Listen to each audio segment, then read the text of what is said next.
Welcome, everybody, to another episode of Head to Head Sports.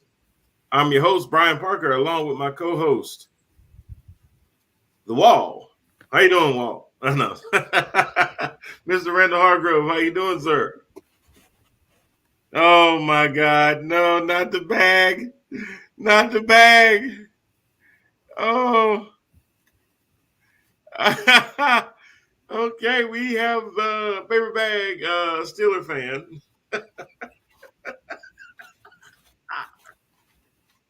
I'm done.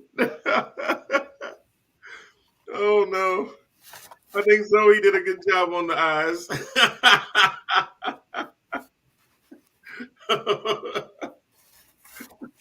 Woo. Okay. So we've got the anonymous Steeler fan here. Oh God, this is gonna be in my next promo. Oh God. Oh well, other than a disappointed Steelers fan that ended up in a tie game with the Detroit Lions this past weekend. How you doing, sir? Oh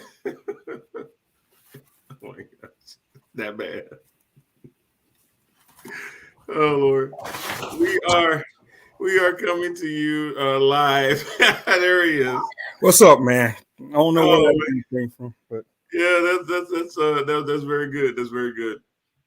Definitely understand. We are coming to you all live on LinkedIn, Facebook, and YouTube, and we also stream the show weekly on our Roku station, InPower TV. So if you haven't added InPower TV to your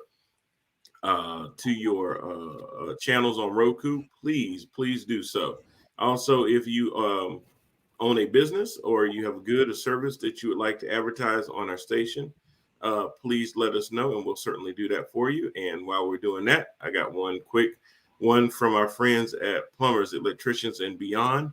Our folks are in the DMV area, that is DC, Maryland, and Virginia, and they're always looking for some licensed contractors to join their team.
All right, that's from my friends at Plumbers, Electricians, and Beyond. So, man, let's get into it, man.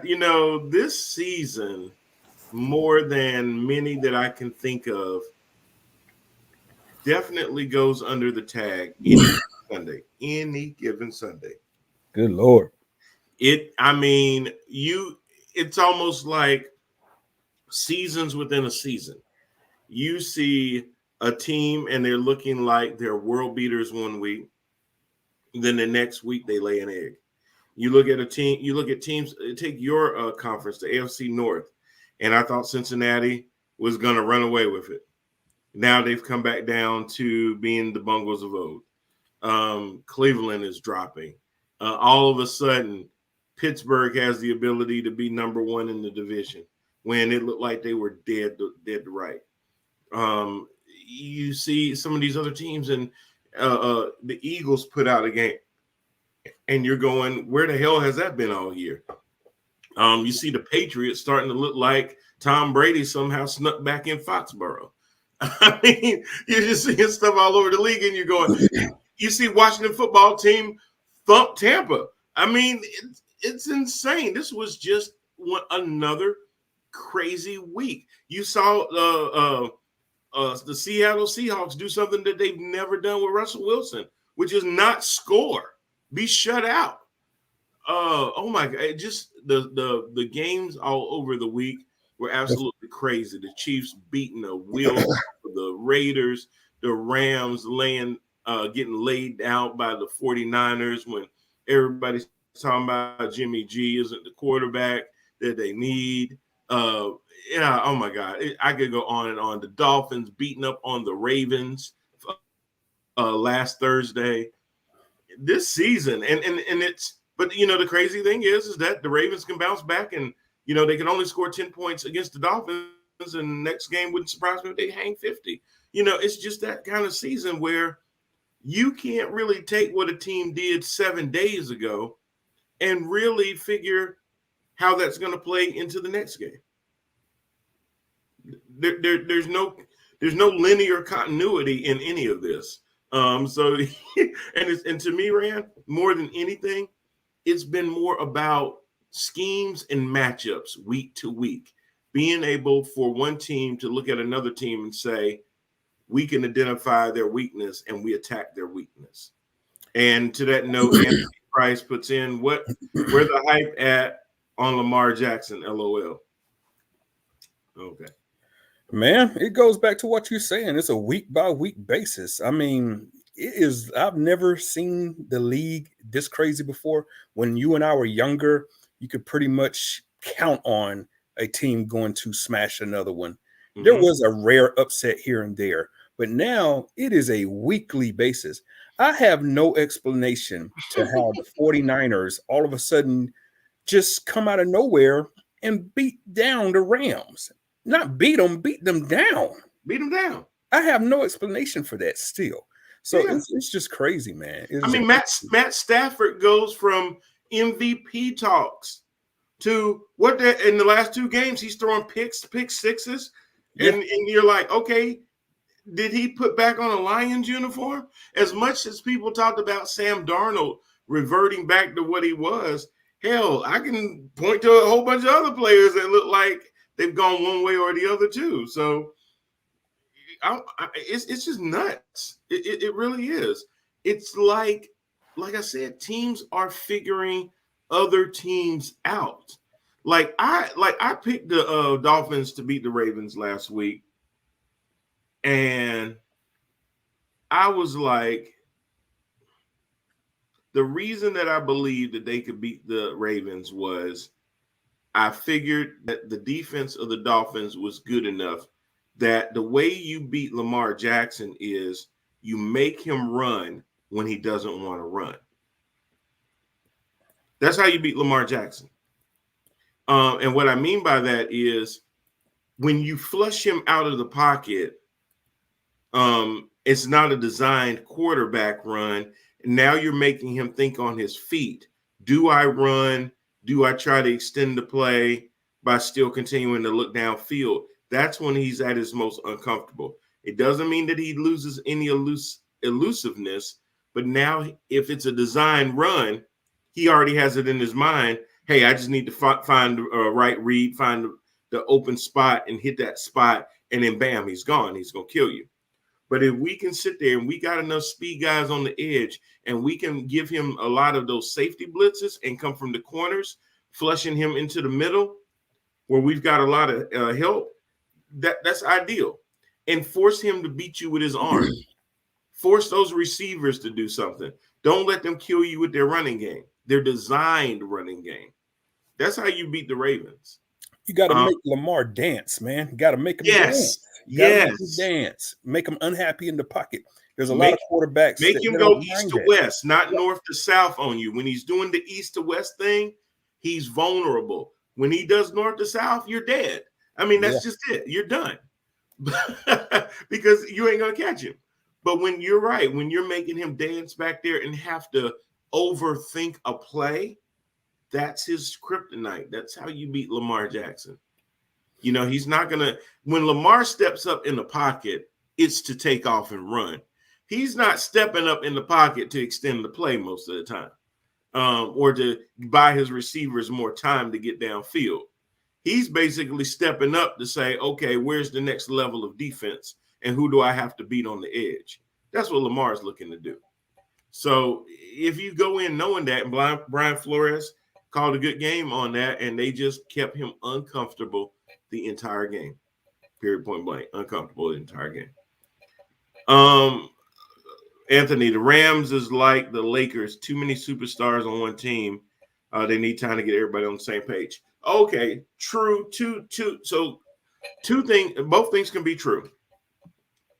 The Rams lost Robert Woods to a torn ACL, and Odell Beckham Jr. had just signed with the team.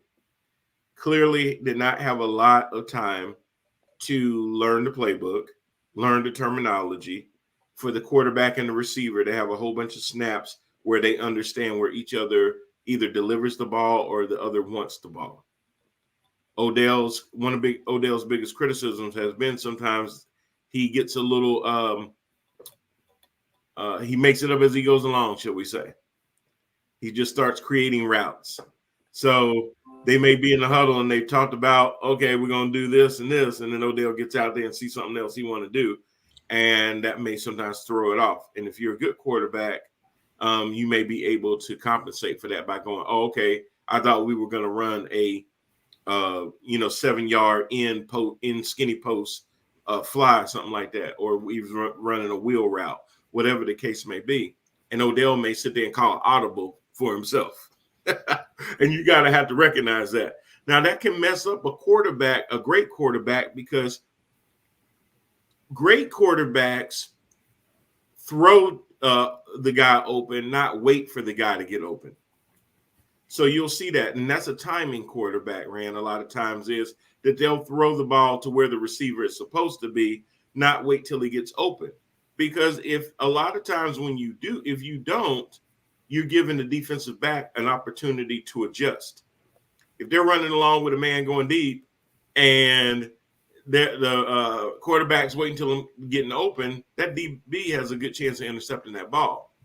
If you sit there and put that DB on his heels because you're throwing to the spot that you expect your receiver to get to, then the DB has to start making decisions. Do I pull? Do I tug? Do I wrap my arm around his other side and stuff like that? And that's how they're getting pass interference opportunities. So great quarterbacks are really, really good because they can throw a man open, not wait for the man to become open.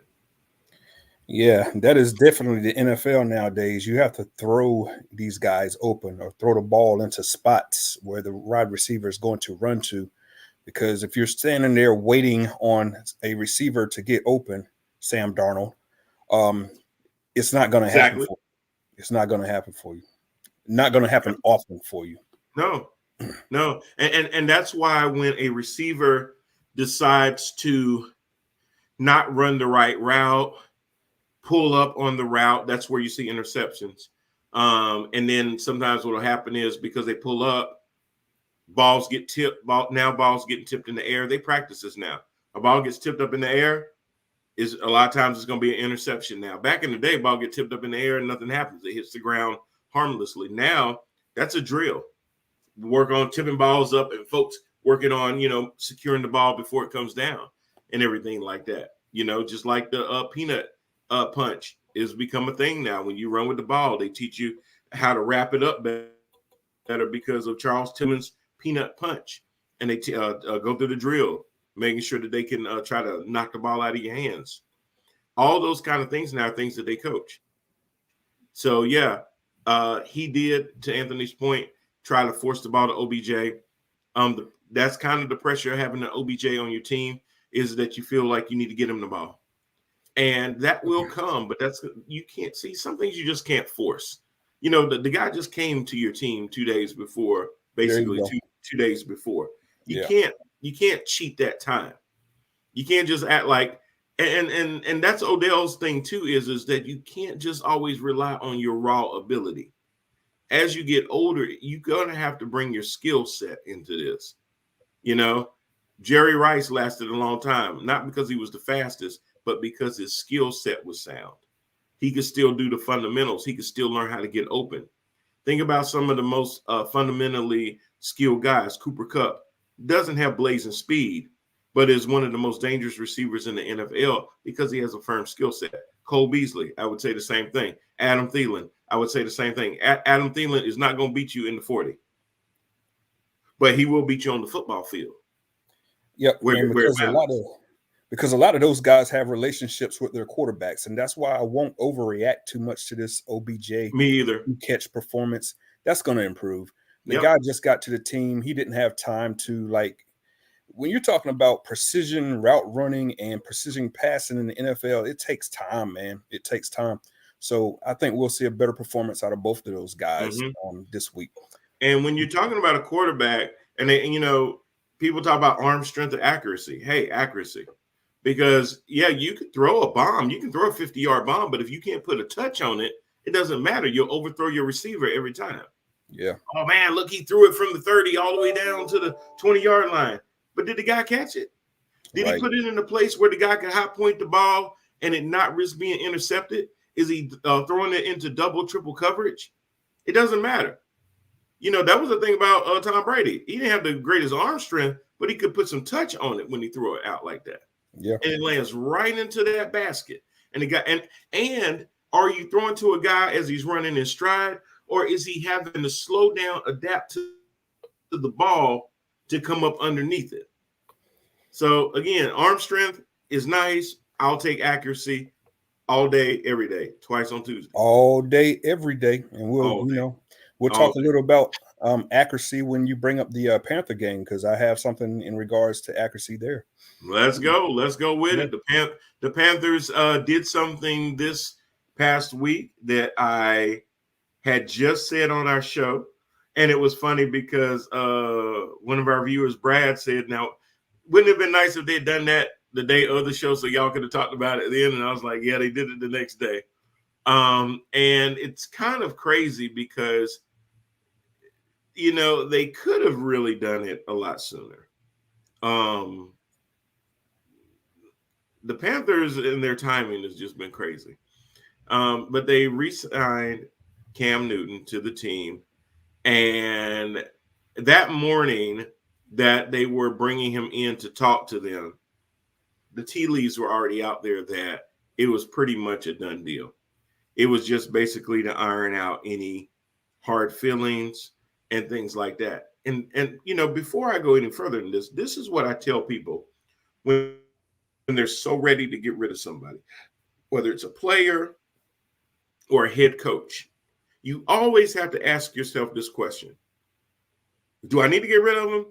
And if the answer is yes, if I truly believe we need to move on, who are you replacing them with? NFL MVP quarterbacks do not fall out of the sky. I understand Cam Newton was far removed from being an NFL MVP. That was 2015. It's 2021. I'm not under any delusion. I'm not under any delusion that he was starting to become very injury prone. I'm not under any delusion that his accuracy wasn't there. I'm not under any delusion that his footwork has been bad. All of that said, who are you going to replace him with? When your answer to me was Teddy Bridgewater, I scoffed at that idea then. I'm not saying that Cam Newton was the best quarterback in the NFL, but I still would have taken Cam Newton over Teddy Bridgewater. And then you find out what I knew when you picked Teddy Bridgewater was he wasn't going to be the answer. So then you came up with a better answer. Let's go get Sam Darnold. Trade away some draft picks and guarantee him and pick up his fifth-year option, guaranteeing him $18 million next year. And you sign Teddy to a 3-year, $60 million deal where you're still paying him this year. And he plays for another team. And they'll be doing the same thing. So you got almost $40 million in dead money if you don't bring Sam Darnold back, for one. And they won't. Between Darnold and Bridgewater, you got almost $40 million of dead money. Yeah, and they won't. There's no way Darnold plays another down ever. Ever. Well, here's the thing: when you bring in Cam Newton, his persona is bigger than life. And you're not bringing him in to be a rotational player or a backup or just to run a couple of gadgets and stuff like that. They put those packages in because this past game, because that's pretty much all they could get in the short amount of time. But trust and believe, if you brought Cam Newton in, you brought him in with the expectation that he was going to be the starter. And not only that, but he was going to be the starter for the rest of the year.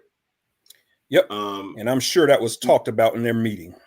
I'm sure it was. And I'm sure also it was talked about in the meeting. Hey, Cam, sorry that the things went the way that it did. There was a lot of things that played against the Panthers. I think they really liked Cam. I think that Matt Rule on the low wanted to clean the slate and start with his guy. But I honestly believe if COVID hadn't happened and they would have had a preseason and Cam's injury had been behind him, he would have at least had a better case to make. He wasn't able to do himself any favors because none of that happened. COVID hit. Everything was virtual. He was still rehabbing, and they had to go into the season deciding, okay, we don't know what his health is. We don't even have the OTAs. We don't even have training camp to evaluate him and make a decision. And they kept dwindling. They waited so long that by the time they let him go, all the other teams had decided on their rosters, and they kind of put him in a bad spot. And the only thing open was New England. Then he didn't do himself any favors because then, you're trying to be a starting quarterback and you don't have, you haven't been vaccinated, Aaron Rodgers. Yep. Anthony, so do you cut PJ Walker and keep Sam as a backup? Hell no. No, sir. Sam Darnold is done here. We were just talking about that. His performance has been so bad. It has soured the entire team. If you want some proof of that, just look at more than numbers. Watch the game, his last start, where he threw the 3 picks.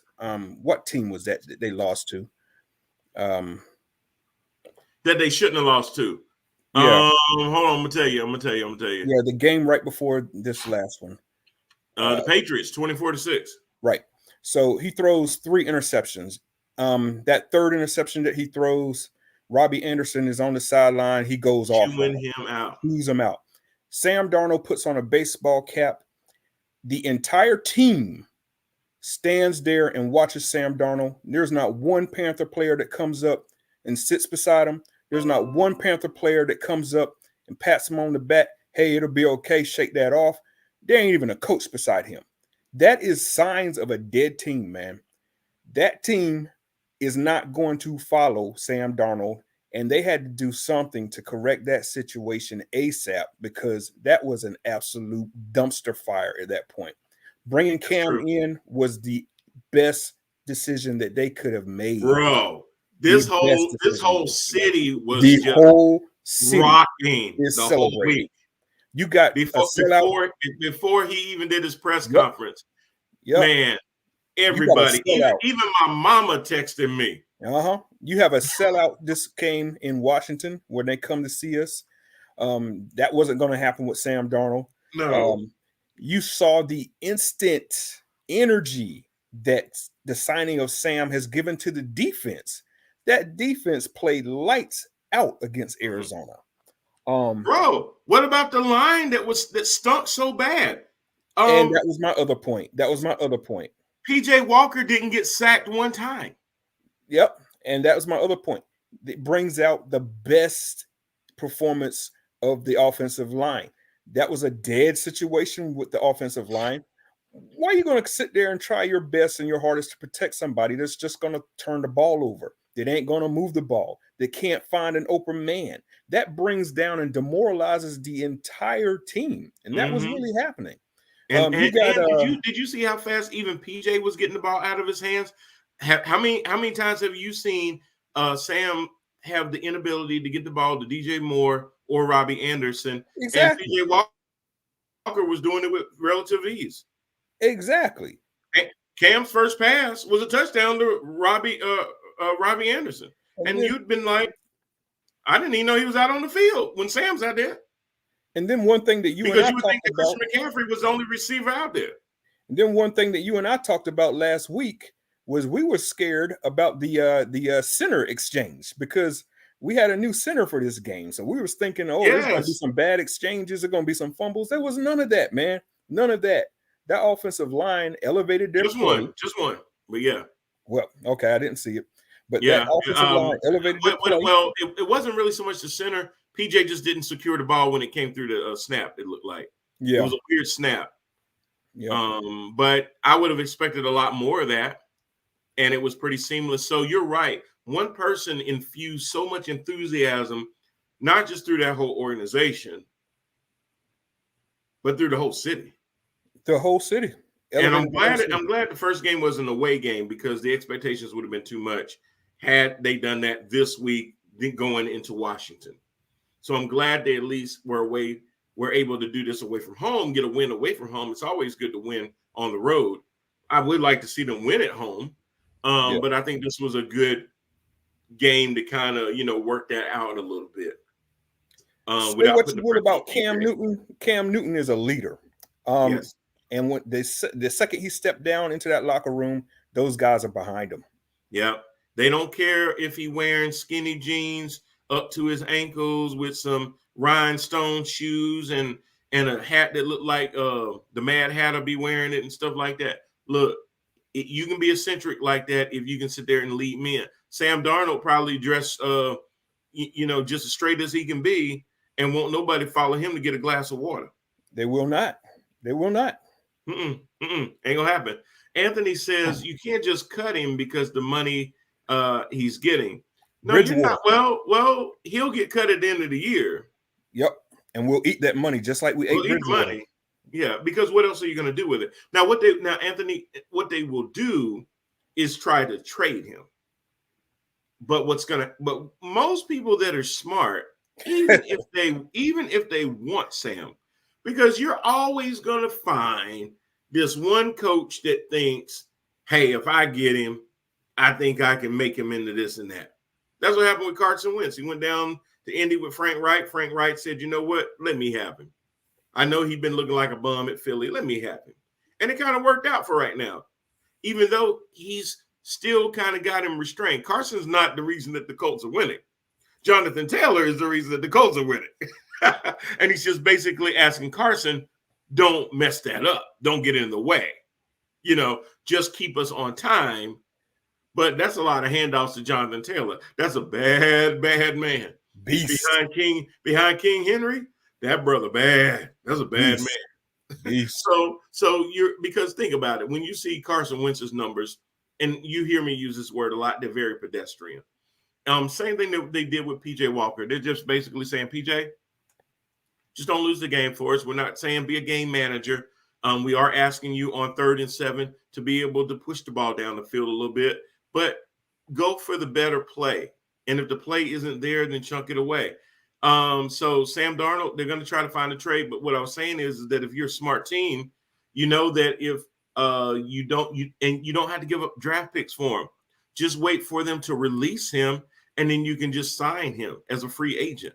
That's what teams are doing now. Let him clear waivers, then we'll sign him. That's why nobody picked up Odell on waivers. They just waited for him to clear waivers, and then they said, see, the Panthers did that in reverse, and it worked out for them when they sat there and got Stephon Gilmore from the Patriots. He would have cleared waivers that at the trade deadline, but what they did was they went ahead and traded for him because Dave Tepper is trying to win. And Anthony also says Cam is going to make us look stupid. He's going to show out and do the Superman in front of Ron. Probably. Yeah, I'm not betting against that. I'm not betting against it. And he said Colts might bench Wentz to save their first-round draft pick. What do you mean? Their record's pretty good. They're not. I mean, they're going to get a first-round draft pick, but it's not going to be a high pick. Yeah, they ain't benching Wentz. I don't know where that No, one I comes don't know. from. What you, I don't mean. You go ahead and put in the comment box, Anthony, what you mean by benching Wentz and why. I mean, you really can't justify benching Wentz because you're winning. Right. I mean, I don't know. I mean, you're 5-5, which in today's NFL means that you're a wild card. But you Speaking of know what? which, Before we I'm move sorry. off Go of ahead. the Panther game, I was just going to come back to the Yeah. completion percentage and the play of PJ Walker right quick. I think he was something in the way of about 22 or 29 for 167 yards or something like that. That's it. Not a whole, didn't take the top off, didn't blow him out with the numbers. Not much better than Sam Darnold's total numbers, but the difference is it's a whole lot better and efficient to go 22 out of 29 versus say 14 out of 29 with turnovers. And yes, and the reason is because what you're proving is when I need to throw it, I'm doing it at a high completion. Yeah. That's what that means to me is it doesn't. I'm not getting a bunch of empty calories by throwing 50 times, completing 34 of them, and we blew out the team in the second quarter. So sometimes it's not about throwing for 300-400 yards. I've seen folks throw for 400 yards and lose a game. Just like I used to see Michael Jordan score 50 points in a game and the Bulls would lose. So it's not always about throwing for the most yards. It's when I need to throw the ball, am I making those completions? Am I converting third down? What is my third down? That is the key. The third down. So three things in this game, if you look at third down efficiency, they were 7 out of 15, which is basically 50%. Arizona was 4 out of 13, which was not 50%. The other thing is that the rushing yards, and that ties into my other category. Carolina had 166 yards on the ground. Yep. Arizona has 65. And then the time of possession carries over into that. Carolina held the ball for 37 minutes against 22 minutes for Arizona. Yep. And when you look at the completion percentage thing, he's 22 out of 29. To me, those are better numbers than what Sam Darnold was doing as far as a completion percentage. Like Sam Darnold would have like the 15 completions. When you're talking 7 more completions than what Sam Darnold brought to the table, those are first downs. The majority of throws are happening on third down when you're trying to convert and get the chains moving. So those are, first downs. Keep the ball moving. Keep possession of the ball. Keep the offense off the daggone field. And the Panthers were able to do that. So he didn't really blow them out with the numbers, but what he did do was play so much more efficiently than what we've been getting out of Sam Darnold for weeks at a time right now. And the defense was good. 4 sacks on Colt McCoy. Oh, my God. Colt couldn't finish the game, but you're rushing him. Third downs just became punts. Christian McCaffrey ran and caught. His all-purpose yards were 161 yards. The total yards for the Cardinals was 169. Just an outstanding performance. And this is what really blew my mind. The Cam Newton effect. So prior to that, of course, we had Sam Darnold, who would be under center, take the snap. He'd turn around and hand it off to a running back, be it McCaffrey or be it Chuba. And they would do their thing, get 3 or 4 yards, whatever. Our offense was so vanilla with the run game. The Cam Newton effect. Cam gets the ball, hikes it to him. And if you could go back and watch the tapes of this, it's fascinating just to watch. These are the fine details of the game that a lot of people miss. Cam gets the ball. He does a run pass option to McCaffrey. The linebackers converge and come up, but they turn to ice. They freeze because they know that they can't key on Cam with McCaffrey going to the sideline, and they can't just key on McCaffrey with the threat of Cam Newton able to go to the sidelines. Either one of those cats could beat you to the sideline. So the linebackers come up to make a play, but they freeze in their freaking tracks. It was beautiful to watch. Gotcha. Yep. Okay, Anthony's clarified what he was talking about. I think I understand. The Eagles can recoup a first-round pick in 2022 instead of the second rounder if Wentz plays 75% or more of the Colts snaps, or if he plays 70% of snaps. Okay, so is one of he's talking about a trigger that basically if Colts play him for so many snaps, then the draft pick changes from a first rounder to a second rounder. Well, the Colts ain't gonna do the Eagles no favors. Well, I guess they don't care. They want to win. So if you're saying that if the Colts play him more, then it benefits the Eagles, well, that's what you got to do. Listen, I think they're more than okay with that, Anthony, because the amount of money they owe Carson Wentz that they don't have to pay him because Indy took that contract is more than what they would have had to give out to a first rounder. If anything, if they end up with a second rounder, there's a good possibility that if there's a first rounder that they really, really want, they could still probably trade up to get that person by using that second and probably package a third or a future first round pick. There's always other ways to get back into the first round if you don't have a first round pick. That's right. But getting rid of Carson Wentz was their number one priority at that point. And you know what? It wasn't Carson hurt himself because it wasn't just that he was questionably getting worse, but it was that his leadership was being questioned. So it didn't matter if he was able to still play at the full level. People rallied around Nick Foles more than they rallied around Carson Wentz. And that makes a huge difference. That kept being documented that people didn't want to play with him. That makes a huge difference. Yes, and that makes a lot of a difference. So, you know, if the team won't rally behind you, you need these guys to believe in you. You need them to protect for you. But it seemed like when they put somebody else back there, they would protect better. They stood up better. They gave you more time to throw down the field. The receivers seemed to get open better. They didn't drop as many balls. A lot of times it's just because of it can be a guy. It really can. It really can. I know we can sit here and say, man, these guys making too much money for that to let that affect them. They still people. I agree with the fan in me would say, yeah, you're damn right. You're paying y'all this money. Just shut up and play. It don't work like that. These are real people. He's like, because Nick was the reason they got a ring, a backup quarterback, and not the starter.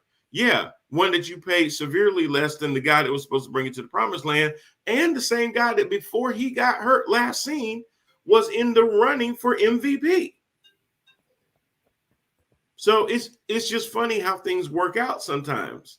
Gardner Minshew did the same thing in Jacksonville for a little while. Ryan Fitzpatrick sometimes will do the same thing when he goes to different teams. He'll be the guy that doesn't make all the money. He's the afterthought, and then he ends up taking you to the promised land. Look at what Taylor Heineke is doing. You know, he was on the street last year. They brought him in. He had a good run in the playoffs and everything, but he's always been the afterthought. He hadn't gotten a big contract, but he's actually looking pretty decent for Washington. Look what he did against Tampa. He led a drive that lasted over, 10 minutes? They couldn't get him off the field. And he did what I always say that you do to a good quarterback. Keep him on the sideline. That's how you beat him. And that's what they did. So back to Carolina. Carolina, it's going to be an interesting game against Washington.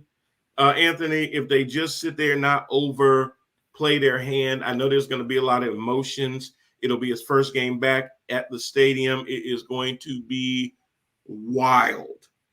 I can't imagine if he scores, throws a touchdown, what that's going to be like. And listen, Cam haters, I'm going to go ahead and say this right now. When he scores, I don't want to see y'all posting on there about him needing to be humble and mature and act like he been there and all that other stuff. I understand what y'all be saying about some of his antics and stuff like that, but the man ain't played football this year. He been tossed into the trash heap, got picked up by a team that he did not choose to leave, that he still had a close affinity for. When he played for this organization, that man put his body on the line every freaking play. Gave up years of his career so that the franchise could advance.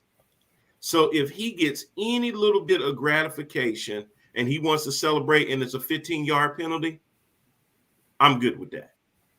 Yeah. I mean, how often do you see the Cinderella story in the NFL or in any sports where somebody comes back around to their home team? You don't go home. It's very rare, man. We saw it with LeBron James and the Cavaliers, but as far as football at this level with a quarterback, I can't even remember. Doesn't happen. Nothing happened. I mean, I get it. He turns people off because he's flamboyant and stuff like that. But when do y'all ever see this dude in the news about car crashes, hit and runs, beating up on girlfriends? I tell you what, you do see him in the news for is being extremely charitable to the Charlotte community. And he's super happy to be back and be able to do that in the city that he started it all in. Yeah. So, I mean, that makes a huge difference too, man. So, yeah, he's going to be hyped up and pumped up. And, you know, taking the helmet off was dumb. Yeah. But he couldn't help himself. I don't think you'll see that penalty. Yeah, he really couldn't help himself. That was everything he's been through. That was pin up. Dude, fellas, I'm going to ask y'all a question for a minute. Fellas, you ever sat there and it been a while? You know what I'm talking about. It been a while. You think about what I mean. And then you finally get it. You gonna act like you've been there before? Or there's gonna be a little bit of excitement and some jubilation, maybe a little pep in your step. All that backed up frustration. Down in the country, we call that blue balls. But whatever you call it, once you've been relieved, you just walk around like ain't nothing happened. Stop it. It was a relief. He was there. His team was there. You know, people have been doubting him, kicking him down, saying, oh, your best days are behind you. And even if all that is true, when you're a player, you got your pride, you know, and the time and the first time you touched the ball. Right. He scored the first touchdown of the game. And the next time you touch the ball, you score again. Don't sit there and act like, well, Brian, he was right there by the goal line. I mean, my God. No. Just because you by the goal line don't mean you're going to get in there. How many times have we seen teams get held up at the 1 yard or the half-yard line? Just because you're that close to the goal line doesn't mean you're going to get in. The Panthers, plenty of time with Sam Darnold at quarterback. We had plenty of goal line situations where we could not punch it in. Punch it in, and you had to settle for a field goal. Yep. No. Not Cam. No. So I understand I'm going to come across as a homer on that, and I am. But I'm also looking at it from the standpoint that when you've done something since you were, 7, 8 years old, and this is all you've done, there's a love that you have for what you do. And when you've reached one of the highest points in any profession that you do, and you succeed on that level, yes, you're going to celebrate. Now, do I want to see him do that every time he get a first down, every time he scored? No, that will become old. But will I give him a pass on the first one? Absolutely. Yeah. And even if you hate the dude, my God, you gotta take it in its context and its totality. Okay. So I'm just letting y'all know, take it in this context and give the man a break. I know you might not like his outfits. You might not like the fact that he made your team look bad by dabbing on them and stuff like that. But my God, people will sit there and be so okay with people. And I put this on one of your posts, Rand. Some guy can sit there. The team is being blown out. He gets a sack. He gets up and he just helped his team win the game. Dude, y'all still down by 30 points. It was a sack. Great. And he doing all this and showing all this. But you don't say nothing about that. But if Cam do that, man, see, there you go again. He need to stop. Come on. Y'all got to stop that. I seen teams run from one end zone to their home end zone and sit there and pose for pictures. Don't nobody say nothing. I seen them get on the ground and row a damn boat. You know, all he did was take off his helmet and at a very high pitch yell, "I'm back." That's all he did. Yeah. He didn't show up. He didn't show up no team. And why are we talking about showing up teams? Man, if we can't get rid of this damn taunting, I'm about to lose my mind. I'm so done with these referees. I mean, they can't call the real calls, but they all over this taunting. They'll miss a call that happened right in front of them. But dang it, if I think that you showed up that other guy, you stared at him and you looked at him, I'm going to throw a flag at you and it's going to count towards disqualification. Really? It's the absolute worst. The absolute worst. Before we get off the Carolina thing, I'm just going to say, as far as Cam, you know, I was with one of the guys as far as he should have his time ended in Carolina. He was up for a contract extension at that time. I did not think he was worth it. Right. So I did not mind them cutting ties with him. But now that Cam Newton is back, I wish Cam Newton the absolute best. I hope this works out. I hope he balls out. I hope he leads us to the playoffs. And y'all can laugh about that if you want to. Look at Carolina's next 3 games and tell me if they're not winnable games. Tell me if you can't be 8-5 by the time that we step into week 13. And it only takes 10 victories to get into the playoffs. I think 10 wins will get you to the playoffs. Especially in this NFC where everybody has 5 losses. Yes, exactly. So right now, as constructed, and you know, they like to always say, if the playoffs ended today, you know who the number 7 seed is? Us, Carolina. So think about it this way. Carolina has 5 losses. Well, let's talk about who else has 5 losses or more. The Eagles, Washington, the Giants all have 6. The 49ers have 5 losses. Seattle has 6 losses. The Vikings have 5. The Bears have 6. Well, of course, the Lions have more. I'm not going to go there. Tampa has 3. The Saints have 4. Then the Panthers and the Falcons have 5.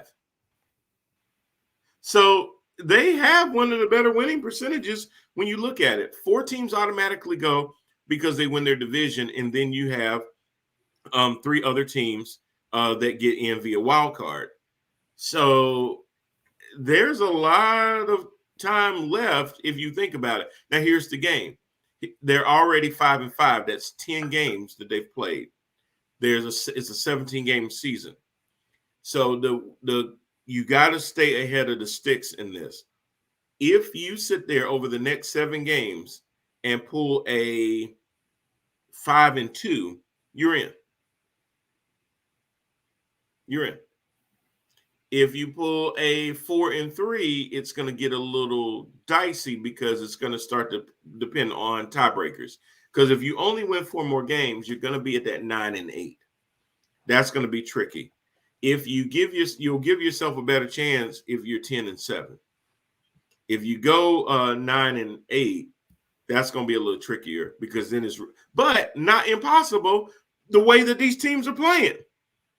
Right. 9-8 might do it, depending on who you hold the tiebreakers against. Because you can basically erase the whole NFC East. You don't have to worry about any team from the NFC East challenging you. And then it's going to come up to I think the Seahawks have lost too many games. I think the 49ers are still hanging in. I don't know if the Rams are going to be able to catch Arizona now.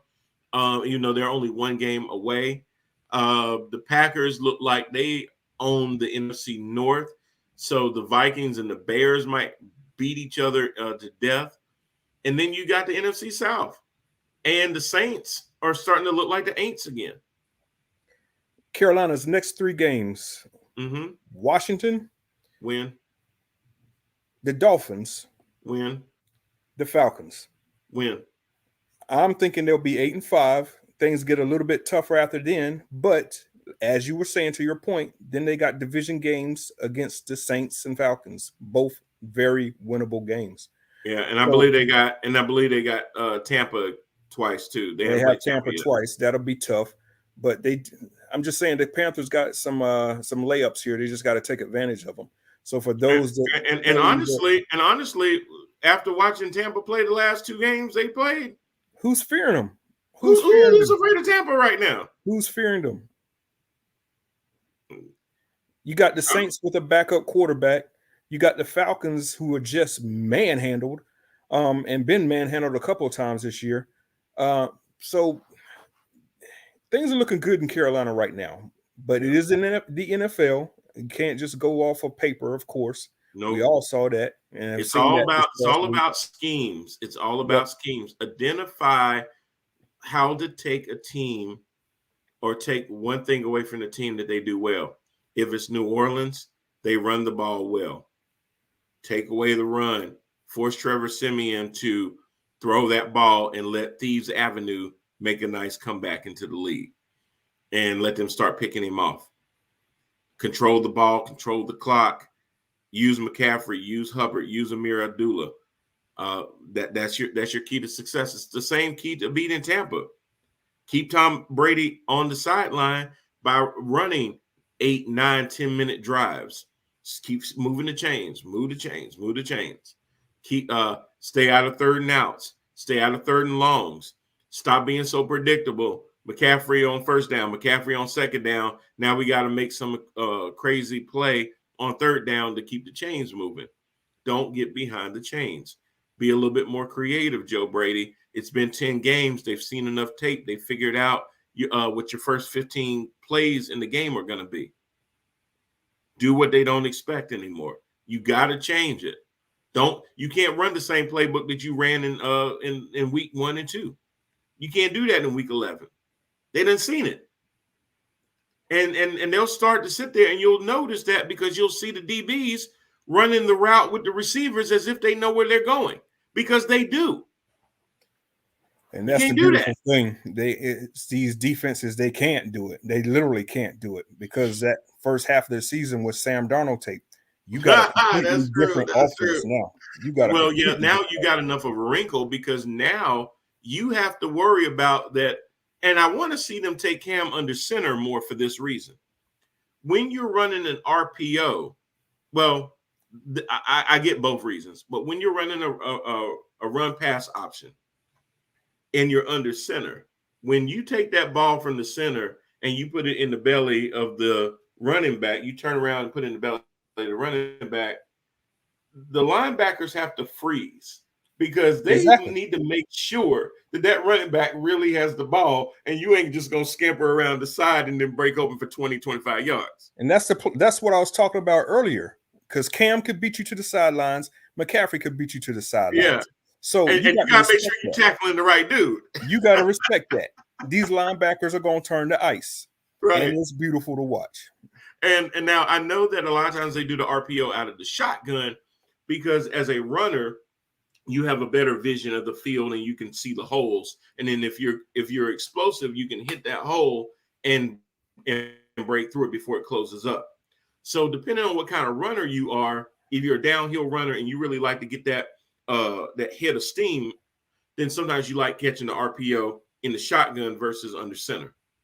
But if the quarterback turns around and hands you the ball, you can still do that, but you got to make some very decisive cuts and stuff like that. So I get both reasons why you run it, but mix it up. Don't just do it out of the shotgun because there may be certain nuances or tendencies that a player will show to show whether he's going to pull it back or not.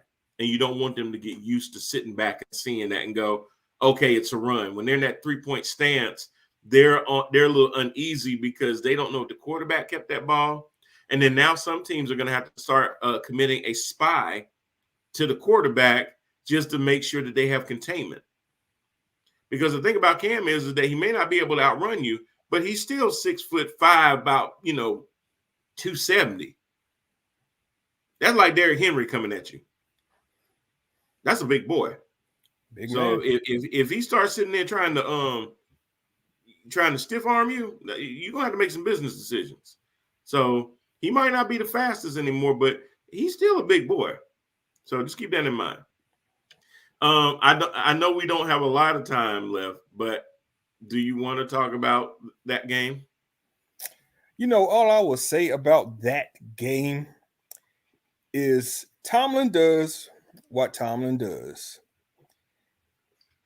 I have witnessed this for the past 10 years. He could jack up a team and elevate a team to beat somebody that they're not supposed to beat.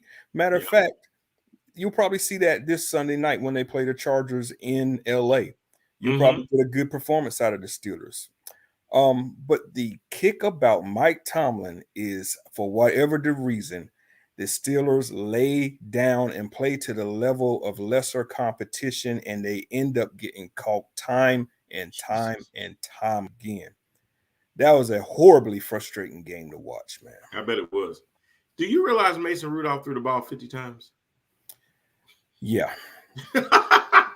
Mason Rudolph threw the ball 50 times. Wow. And we only got 16 points to show for it. He threw the ball 50 times, put up 242 yards, a touchdown, and a pick. That's crazy. It's insane, ain't it? Wow. Insane, that was just a crazy game. I figured at least you had a little bit for that game. I was just in awe. And I knew in overtime, I was like, oh my God, this is going to be a tie. Because it was like nobody has any momentum. Nobody can get into field position. Nobody's moving the ball. It was just a mess. I'm sure Detroit's happy because they're not gonna have a an 0-17 season. They've played in spurts good enough to actually be competitive, just not being able to put a full 60 minutes together. That's kind of been their thing. Yeah. One thing I was looking at too outside of that game was the utter beatdown that New England put on Cleveland. I predicted that too, just because I've been seeing what what New England has been doing with Mac Jones over the last 4 or 5 games now. Same thing that I said before. Not so much volume. He only threw the ball 23 times, but I'll take Mac Jones's 23 passes over Mason Rudolph's 50. Because what Mac was able to do was connect on 19 of those. So he was very, very comfortable with his throws. He threw 3 touchdowns and only threw the ball 23 times. Efficiency is moving the chains on third down. Efficiency. When you need to, you move the chains. They were 7 of 9 on third down. Incredible. Cleveland was 1 of 11. Yeah, and the fans are restless right now with Mr. Baker Mayfield. I could tell you that right now. Mayfield is on the hot seat in Cleveland. Is he the long-term answer for Cleveland? I don't think so, man. But he's playing for his second contract. Yeah. He's not going to get it in Cleveland. I do not think so. So do you think that they're going to, at this point, they're going to have a decision whether to pick up his 5th-year option? They haven't even picked that up. Yeah. It's going to be a crazy offseason with that particular team, especially. Well, what that means if they don't pick it up by March, he's a free agent. Right. So Cleveland got some decisions to make, but right now the fans are like losing a lot of patience with Mr. Welcome to My Home, Baker Mayfield, and his fabulous commercial. See, and you're a target when you start having all these commercials and stuff like that, and when the commercials. When you're more of a star because of the commercials than because of your production, that's the problem people have. Yeah. Nobody's against you because you're using your ability to make money outside of the game. But when you're bigger outside of the game than you are in the game, that's when people are going to sit there and crap on you. So, that I don't bemoan the man for, trying to get his bread, get your bread, but make sure that your stardom is coming from the fact of when you put on the helmet than when you take it off. Definitely. Agreed. Amen. Let's see. Looks like the Bills came back to life, albeit it was against the Jets. I don't know what to make of the Bills. They're Jekyll and Hyde on me. Josh Allen sometimes looks like he's a world beater, and then sometimes it just looks like he just can't get the ball down the field. And the Jets are a good team to play, but they only get to play them twice a year. If they played them 17 games, they'd be undefeated. But they've got to become more consistent too. And the Cowboys fans are killing me. They won the Super Bowl last week, right? Again, I did not know that the Super Bowl was last Sunday. Right. Apparently, I slept through the Super Bowl because the Cowboys lost their minds every time they win. They act like they won the championship. So they beat the lowly Atlanta Falcons 43-3. And all I kept hearing was, how about them? How about them? It wasn't the fact that we beat Atlanta. It was how we beat Atlanta. Now, I'm going to give the Cowboys their props. They did a thorough beatdown of Atlanta. Congratulations. It's one game, guys. Winning a lot of times covers a lot of things that maybe you don't do so well. The rushing attack was very balanced. Nobody rushed for more than 42 yards. Tony Pollard had 42. Ezekiel Elliott had 41 yards.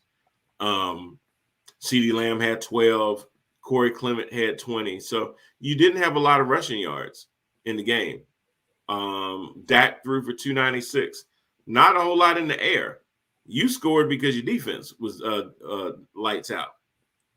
That's what happened. The defense was just crazy. They intercepted Matt Ryan, was it 3 times? Or 2 times. And then Josh Rosen another time. So they had 3 picks. So the Atlanta quarterbacks gave up 3. That was the issue. Actually, Atlanta did a better job of running the ball, but they just couldn't get the ball to their receivers. Gallman couldn't get the ball. Kyle Pitts didn't get the ball much. Cordero Patterson didn't get the ball much. Gage didn't get the ball at all.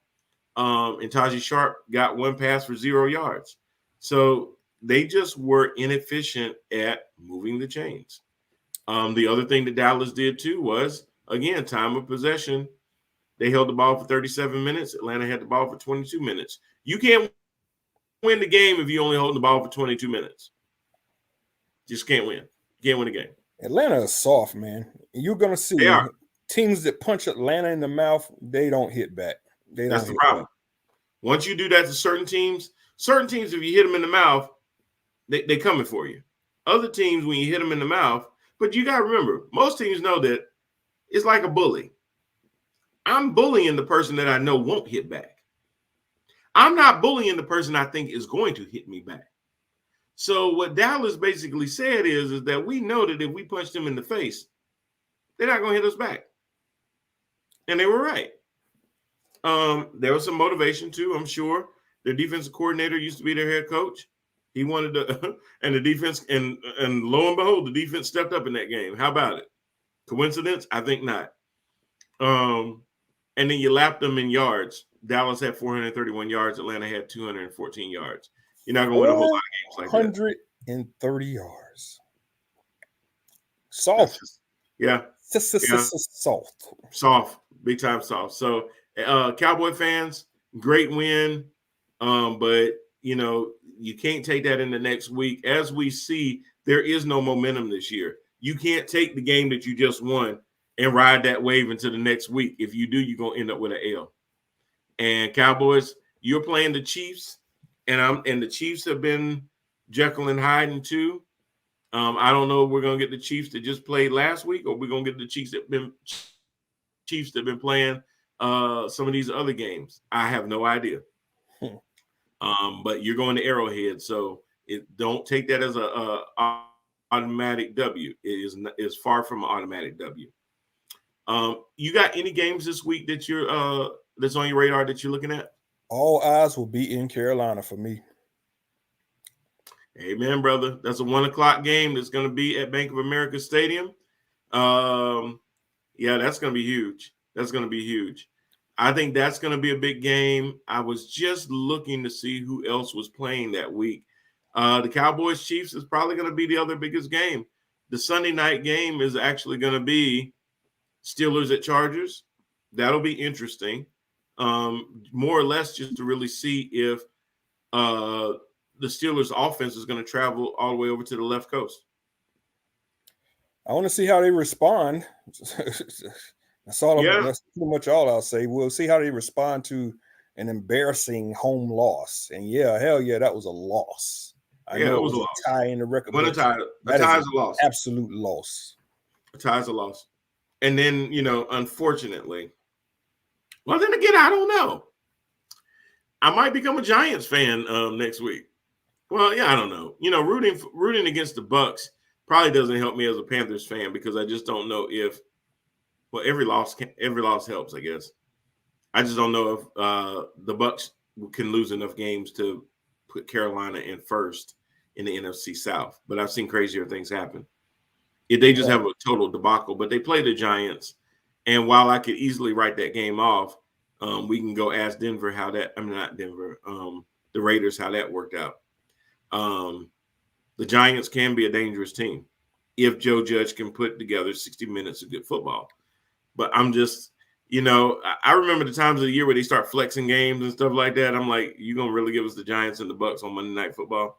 Because we've had a lot of good Monday Night Footballs. That's why I'm expecting that game. So I'm already going to go ahead and tell you for your prime time prediction for Monday night, do not be surprised when I put in the G-Men. I'm doing it. I'm going Big Blue right now. It's prime time. That's why I'm doing it. That's why I'm doing it. Nothing surprises me anymore. Nope. And for my Sunday night game, I am going to go with the Steelers because Justin Herbert is starting to look like he's having a sophomore slump. Yeah. At the wrong time. Come back a little bit. Yeah, he is. It's one thing when you come out and play and nobody has any expectations. Nobody expected him to play last year. It's supposed to be Tyrod Taylor. He comes. He's as carefree as he can be because nobody expects him to do anything. Yep. So he balls out, and there's no tape on him, so you can't really figure him out because there's nothing to watch. Exactly. Not from the NFL. You can go back and watch his college tape, but that's not going to really give you necessarily any leanings as to how he's been coached once he's been in the NFL. So you got to throw all that out the window, and you got to learn this dude in game. And a lot of people didn't catch up to him until year 2. So, So you got to keep constantly reinventing yourself because if you stop reinventing yourself, people will figure you out. Why do we have sophomore slumps? Because defensive coordinators have the entire offseason to sit back and watch what you do well and watch what you don't do so well. That's right. And that's why we have sophomore slumps. And as Mike McCarthy truly said, and I don't, follow all of Mike McCarthy's quotes, but it is a copycat league. And once somebody gets enough tape to show how to take you down, trust and believe, as long as the next team has the personnel that can do that, they're going to do the same thing. That's the only question that becomes is, do we have the personnel to mimic what Miami just did to Baltimore? Because if we do, that's what we're going to do until Lamar can prove that doesn't work anymore. Exactly. If I know what button of yours to push, I'm going to keep pushing it till you show me that button doesn't work no more. That's just how the league is. Remember when everybody ran the Wildcat and that became a thing, and then till it wasn't? Everybody did RPOs till they kind of calmed down from the RPOs. They still do it, but every now and then when you see a direct snap, it kind of catches you off guard because you're like, direct snap. Who's doing that anymore? So, but it's a copycat league. People will do what they keep seeing. So, remember once we started saying, hey, I think it's okay if the quarterback can run for 6 yards instead of throwing the ball away. And you start seeing more mobile quarterbacks. So it is very much a copycat league. Absolutely. All right, sir. Well, we're going to head up out of here, get ready for a new week in the NFL. We thank everybody for tuning in. We appreciate y'all. Leave us your comments, like, share, subscribe. I am Brian Parker with my co-host, Mr. Randall Hargrove. Rand, have an awesome week, and we will do this again next week. Y'all be good.